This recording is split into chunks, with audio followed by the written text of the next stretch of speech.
ಎಲ್ಲರಿಗೂ ನಮಸ್ಕಾರ. Welcome to my channel. ನೋಡಿ, ಈ ದಿನ ತುಂಬ ಸುಲಭವಾಗಿ ಎಣ್ಣೆ ಬದನೆಕಾಯಿ ಮಾಡಬೇಕು ಅಂದರೆ ತುಂಬ ಪದಾರ್ಥಗಳು ಬೇಕು ಮತ್ತು ತುಂಬ ಟೈಮ್ ಹಿಡಿಯುತ್ತೆ ಅಂತ ಅಂದ್ಕೋಬೇಡಿ. ಸುಲಭವಾದ ವಿಧಾನದಲ್ಲಿ ಸರಳವಾಗಿ ಎಣ್ಣೆ ಬದನೆಕಾಯಿನ ಯಾವ ರೀತಿ ಮಾಡೋದು ಅಂತ ನೋಡೋಣ ಬನ್ನಿ.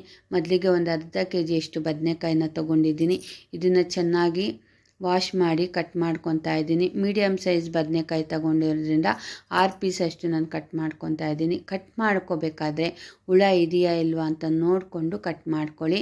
ನೋಡಿ, ಇಷ್ಟನ್ನು ರೆಡಿ ಮಾಡ್ಕೊಂಡಿದ್ದೀನಿ. ಈಗ ಮನೆಯಲ್ಲೇ ಮಾಡಿದಂತಹ ಸಾಂಬಾರು ಪುಡಿ ಇದ್ದರೆ 4 ಇಂಗ್ರೀಡಿಯೆಂಟ್ಸ್ ಹಾಕ್ಕೊಂಡು ನಾವು ಎಣ್ಣೆ ಬದನೆಕಾಯಿನ ತುಂಬ ರುಚಿಯಾಗಿ ಮಾಡ್ಕೋಬೋದು. ಅದರಲ್ಲಿ ಮೊದಲನೇದು ಕಾಯಿ ತುರಿನ ಹಾಕ್ಕೊತಾ ಇದ್ದೀನಿ. ನೋಡಿ, ಈ ಥರ ಕಾಯಿ ತುರಿನ ಸ್ವಲ್ಪ ತೆಳುವಾಗಿ ಕಟ್ ಮಾಡ್ಕೊಂಡ್ಬಿಟ್ರೆ ತುಂಬ ಈಸಿ ಆಗುತ್ತೆ.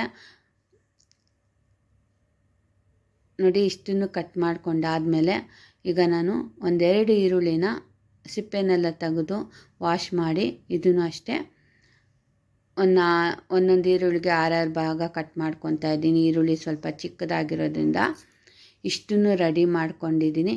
ಈಗ ಚಕ್ಕೆ ಲವಂಗ, 1/4 ನಿಂಬೆ ಗಾತ್ರದಷ್ಟು ಹುಣಸೆಹಣ್ಣು, ಕಾಯಿ ತುರಿ, ಈರುಳ್ಳಿ, 1.5 ಟೇಬಲ್ ಸ್ಪೂನಷ್ಟು ನಾನು ಮನೆಯಲ್ಲೇ ಮಾಡಿದಂತಹ ಸಾಂಬಾರು ಪುಡಿನ ಹಾಕ್ಕೊತಾ ಇದ್ದೀನಿ. ಸಾಂಬಾರು ಪುಡಿ ಇಲ್ಲ ಅಂದರೆ ಧನಿಯಾ, ಒಣಮೆಣ್ಸಿನ್ಕಾಯಿ, ಜೀರಿಗೆ, ಕಾಳುಮೆಣಸು ಇಷ್ಟನ್ನು ಫ್ರೈ ಮಾಡಿಕೊಂಡು ನೀವು ಮಸಾಲಾನ ರೆಡಿ ಮಾಡ್ಕೋಬೋದು. ಸಾಂಬಾರು ಪುಡಿ ಇದ್ದರೆ ಹಾಗೆ ಹಾಕ್ಕೋಬೋದು.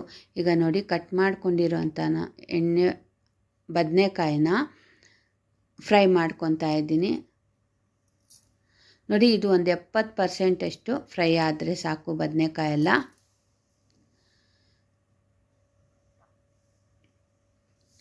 ಈಗ ನೋಡಿ, ಆಲ್ಮೋಸ್ಟ್ ಎಲ್ಲ ಚೆನ್ನಾಗಿ ಫ್ರೈ ಆಗಿದೆ. ಇದನ್ನೊಂದು ಕಡೆ ತೆಗೆದುಕೊಂಡಾದಮೇಲೆ ಅದೇ ಬಾಣಲಿನಲ್ಲಿ ಸಾಸಿವೆ, ಜೀರಿಗೆ, ನೋಡಿ ಹಸಿಮೆಣ್ಸಿನ್ಕಾಯಿ ಬೇಕು ಅಂದರೆ ಹಾಕ್ಕೊಳ್ಳಿ, ಇಲ್ಲಾಂದರೆ ಸ್ಕಿಪ್ ಮಾಡ್ಕೋಬೋದು. ಈಗ ನಾವು ರೆಡಿ ಮಾಡ್ಕೊಂಡಿರೋಂಥ ಮಸಾಲಾನ ಹಾಕ್ಕೊಂಡು ಮಸಾಲೆ ಎಲ್ಲ ಚೆನ್ನಾಗಿ ಒಂದು ಕುದಿ ಬರಬೇಕಾದ್ರೆ ರುಚಿಗೆ ತಕ್ಕಷ್ಟು ಉಪ್ಪನ್ನು ಸೇರಿಸ್ಕೊಳ್ಳಿ. ನೋಡಿ, ನೀವು ಉಪ್ಪು ಖಾರನ ನೋಡ್ಕೊಂಡು ಹಾಕ್ಕೊಳ್ಳಿ. ಖಾರ ಕಡಿಮೆ ತಿನ್ನೋರು ಕಡಿಮೆ ಖಾರನ ಹಾಕ್ಕೊಳ್ಳಿ. ನೋಡಿ, ಈಗ ಮಸಾಲೆ ಎಲ್ಲ ಆಲ್ಮೋಸ್ಟ್ ಚೆನ್ನಾಗಿ ಫ್ರೈ ಆಗಿದೆ. ಈಗ ರೆಡಿ ಮಾಡ್ಕೊಂಡಿರೋಂಥ ಬದನೆಕಾಯಿನ ಮಸಾಲೆ ಒಳಗಡೆ ಸೇರಿಸ್ಬಿಟ್ಟು 1-2 ನಿಮಿಷ ಚೆನ್ನಾಗಿ ಕುದಿಯೋಕ್ಕೆ ಬಿಟ್ಟರೆ ಮಸಾಲೆ ಎಲ್ಲ ಬದನೆಕಾಯಿಗೆ ಚೆನ್ನಾಗಿ ಹೊಂದ್ಕೊಳುತ್ತೆ. ನೋಡಿ, ಇಷ್ಟೇ ಫ್ರೆಂಡ್ಸ್, ಸೂಪರಾದ ಎಣ್ಣೆ ಬದನೆಕಾಯಿ ರೆಡಿ ಆಗುತ್ತೆ. ಇದು ಫ್ರೈ ಆಗ್ತಾ ಕಲರು ಚೇಂಜ್ ಆಗಿದೆ ಅಲ್ವಾ.